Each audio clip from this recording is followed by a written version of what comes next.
Hi everybody, I hope you're doing super fabulous.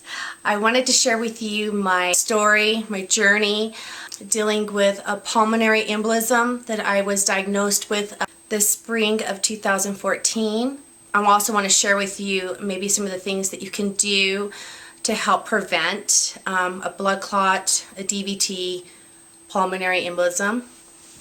But mostly this is going to be the things that I've dealt with, and if you have any questions that you would like to ask me, please ask and I will answer the questions if I don't say it in the video. But I think I'm going to try to be as thorough as possible here. I also want to put a disclaimer out there. I am not a doctor, a nurse, no medical affiliation other than I'm a patient. And I'm learning as much as possible about this serious life-threatening condition that should definitely be taken care of immediately so that you could save your life. So my story is, I had woke up one morning and was getting ready. I was in a little bit of a rush trying to get myself out to work. So got into the car and I felt a really sharp pain in my top of my stomach area here. Yes, actually right here. And I thought, wow, that hurt, you know. And I was a little bit short of breath, but I didn't think anything of it because me running around, you know, getting things done that morning. So I just, you know, overlooked that. I just thought maybe I was having some type of indigestion problems, or I didn't know what to think. I got to work and I just was not feeling well. And I work with family, so I had spoken to my sister and told her, and she says, maybe you should go to the doctor. But I was like, you know, I don't know if I want to go to the doctor yet. You know, I might just have to sit there, and I just didn't want to, I don't know. I'm stubborn sometimes. So I just wanted to, see what this was, you know. So she gave me some type of like gas pills, or, you know, things that you would get for your stomach, just, you know, just in case you have indigestion or gas built up in your stomach. And I remember that day too, I was a little short of breath still, and I was just like, this is really, you know, a little strange. But I had a very busy day planned ahead of me, so I was really like, I'm going to fulfill my day. So I got off work and I went on home, and my sister came. She's like, how are you feeling? I said, you know what, I'm going to go see the doctor in the morning, and hopefully I'm feeling better by in the morning, but, you know. So she's like, okay, but if anything happens, you need to call me. And, you know, she's concerned. So, and I'm doing chores, and I'm just it's getting worse. The pain is just, it's pretty bad. There's times where I have to stop, and my breathing is just, I almost feel clammy. My left arm is hurting, like there's an ache in my left arm. I had this pain in my left side, and what else? How else was I feeling? I just felt like I was having a heart attack. I almost felt like a panic attack. You know, if you ever had a panic attack, it kind of felt like that too. Like, you know, I got clammy, hard to breathe. My left side was hurting. My arm was, you know, there was an ache in my arm as well. And I was just like, I'm having a heart attack. Oh my gosh. So it's pretty late by this time, and I'm like, can I even get myself to the doctor? And I'm like, I couldn't even sit. I couldn't lay down. It was so painful. I was in so much pain. And I was like, you know what? I'm calling 911. So I got on that phone, called 911. They came and got me. They thought I was having anxiety attacks. And I was just telling them, I'm not having anxiety attacks. There's something seriously wrong with me. And so they got me to the hospital, and there at the ER, you know, gave them all my symptoms, and they started hooking me up to IVs and taking lots of blood from me. Yeah, so they're taking tests, and the doctor comes in and he says, you know, they did an x-ray on me, and he says, we think you might have pneumonia, and but we'll be back. You know, I guess he wanted to go converse with another doctor. Then he came back, he says, we want to do one more test on you. And so they put me through a CAT scan. And so when I got back to the room, they shortly came back in and said, we are admitting you into the hospital. You have a pulmonary embolism, and it is located in your left lung and your artery. So after he had told me that I have, he's diagnosing me with a pulmonary embolism and they admit me into the hospital, he also told me that my artery, because of the size of the blood clot, is going to have scar tissue, and your artery cannot repair itself. So, yeah, so I had a little bit of damage to my artery there with little scar tissue, so I have to be really careful. Another thing that they had been running other tests on me as well. I was deficient in my iron, and so as I come to find out, this is the reason why I had come down with a pulmonary embolism. It's the only reason why we could figure it out, because I went through extensive testing for cancer, all sorts of stuff. So I'm cancer-free. I don't have any health conditions other than this. I'm a pretty healthy person. I exercise. I'm a very active person. So the doctors were like, wow, you know, this is a shame that you have a pulmonary embolism. You know, I think they felt kind of bad for me. But as I've done some studies, there are 1 billion people that suffer from being deficient in iron. And with me, they were going to actually do a blood transfusion. My iron was so low, but they did not. So they had me on all sorts of stuff, IVs and treating my body. They were doing everything, whatever they needed to do. I left me in their hands, and they did an amazing job, the doctors and nurses and everybody that took care of me. Also, here's a statistic on pulmonary embolism, and most pulmonary embolisms are caused by a DVT, and that is a deep vein thrombosis, and that is a blood clot in the leg. And when a blood clot breaks away, they could break up, it'll travel up to your lung. Most majority happens that way. They say rarely the clot can travel from other parts of your body. So, okay, statistically, roughly they say, they can't give us a precise number of how many people a year will come down with a pulmonary embolism or a DVT. But they do say it's roughly 300,000 to 600,000 people just in the United States will be affected by a DVT / pulmonary embolism. That is a high number. 25% of the people will pass away. Those 25% of the people too, also their first symptom is sudden death. So this is very serious condition and needs to be taken very seriously. I'm doing this video also not just to share my story, but to raise awareness, and I don't want anybody to go through this. It was so painful, and it is life-changing, altering. I've had, this last 6 months has been really mentally and physically hard for me. So anyway, so let's get back to my story. They admit me into the hospital. I'm there for 3 days, and and I'm not joking, every hour it seemed like they were taking more blood from me. But I was treated really, really well, and they just did a great job. I was released from the while I was in the hospital too, they also did a ultrasound on my legs just to see if I had any blood clots in my legs. I was free of blood clots in my legs.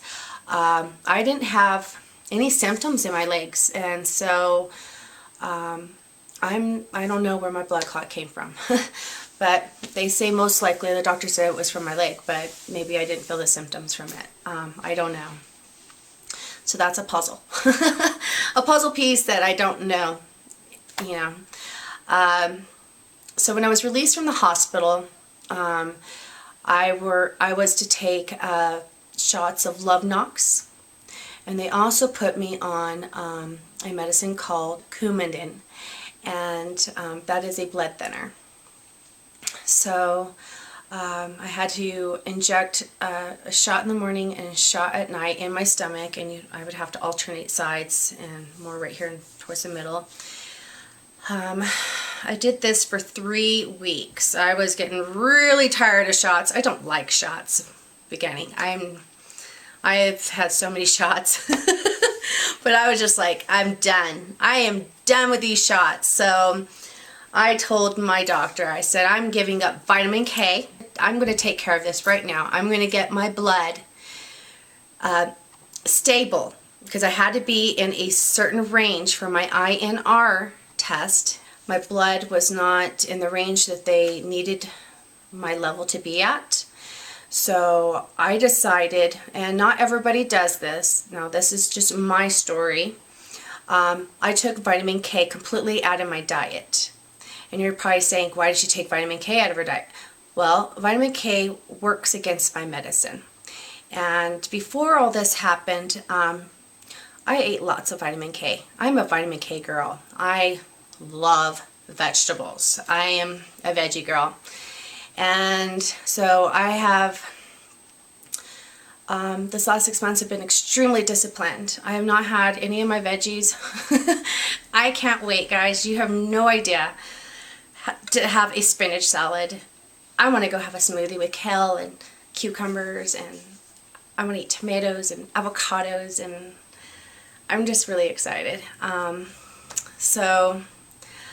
if I should go back here, the INR testing is an international normalized ratio test, and this tests how your blood is clotting, how quickly it's clotting. And so they don't want my blood to clot that quickly. You know, it has to be in a stable level every time you go in for your testing.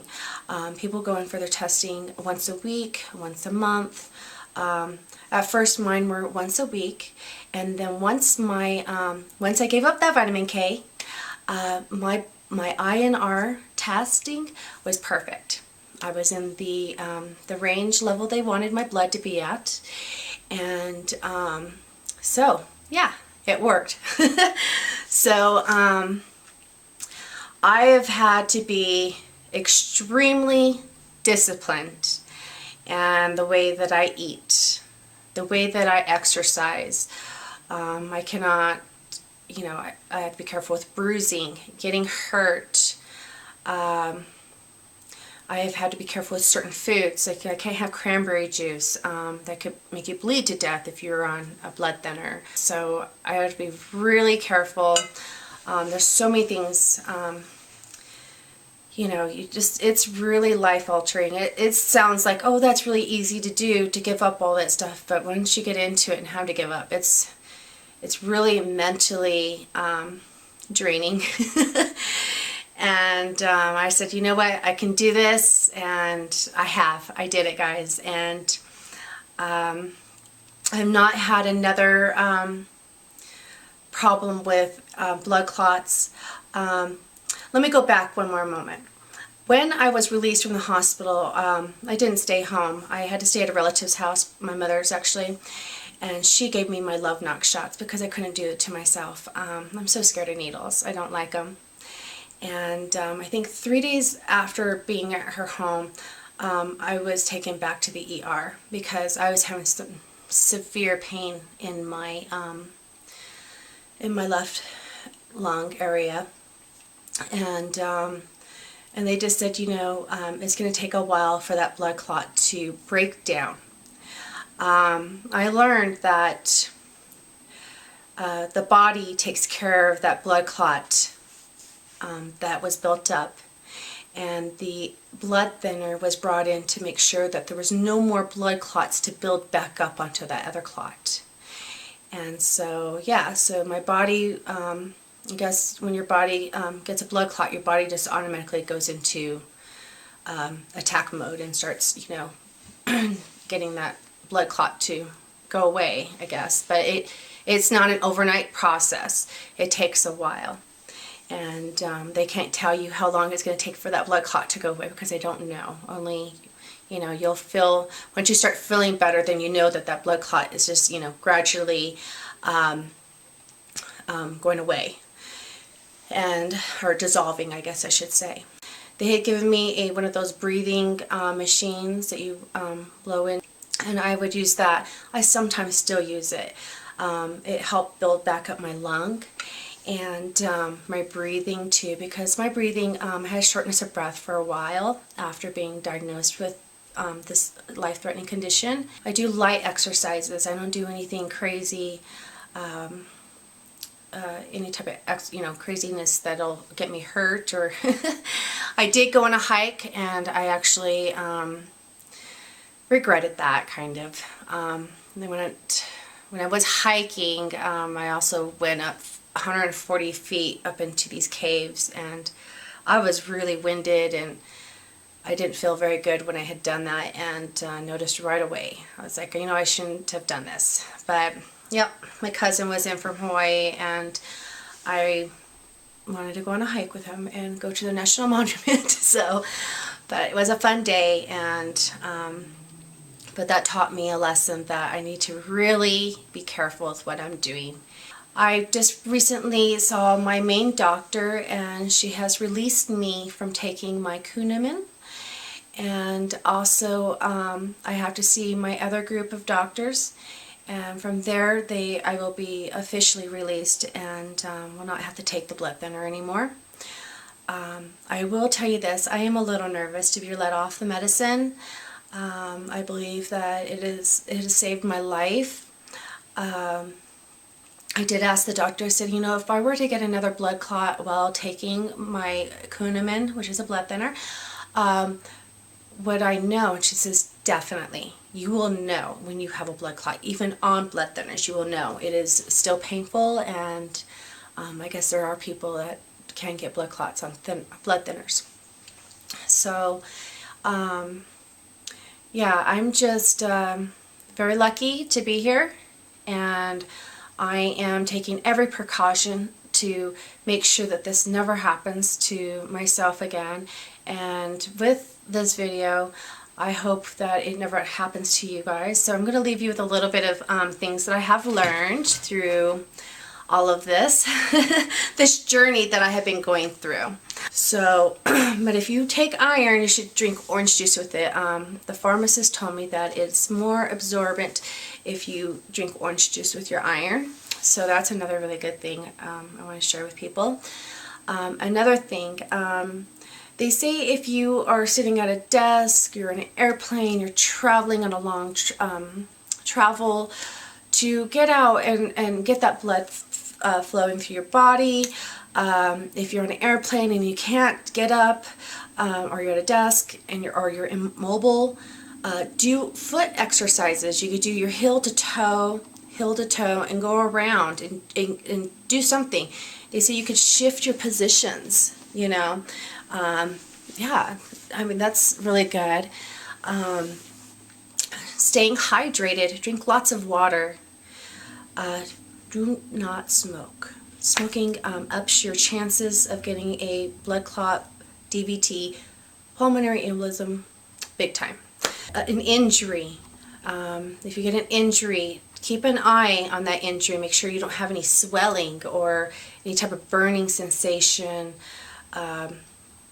Surgeries as well. If you're in a hospital bed, you know, try to be, you know, like I said, do some type of exercises. If you're not feeling good or you're feeling you have some kind of symptom, bring it up to your doctor immediately.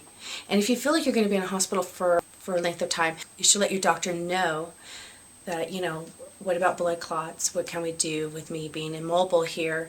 Bring it up to your doctor so you guys could come up with a plan. And also, what else? And then there's people that are genetically just get blood clots. So once they get a blood clot, they'll be on an anticoagulant for the rest of their life. And that is another thing that my doctor pointed out to me the other day. She says, Leilani, if this ever happens to you again and you have another blood clot, you're going to have to be on Coumadin for a very long time, probably for the rest of your life. And this is just something that you don't want to mess around with. It's so serious. It's the #1 killer. So, like I said, 300,000 to 600,000 people will be diagnosed with a DVT or pulmonary embolism. And there's other things that I learned, that blood clots can also leave lifelong serious conditions for people.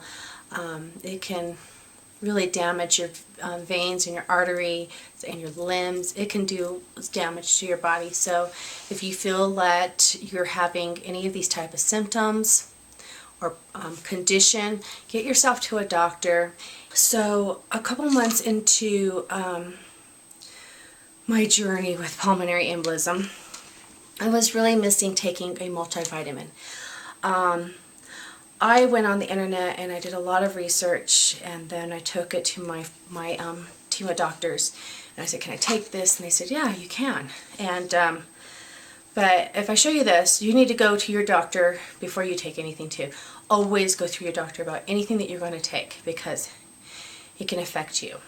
And but I went through my doctors, and with my condition they said that I could take it. So I found this company online, and it's called the Original K-Free Daily Multivitamin. And a pharmacist and a nurse invented this multivitamin, and it does not affect the INR testing. Yeah, I think it's really good. It really helps.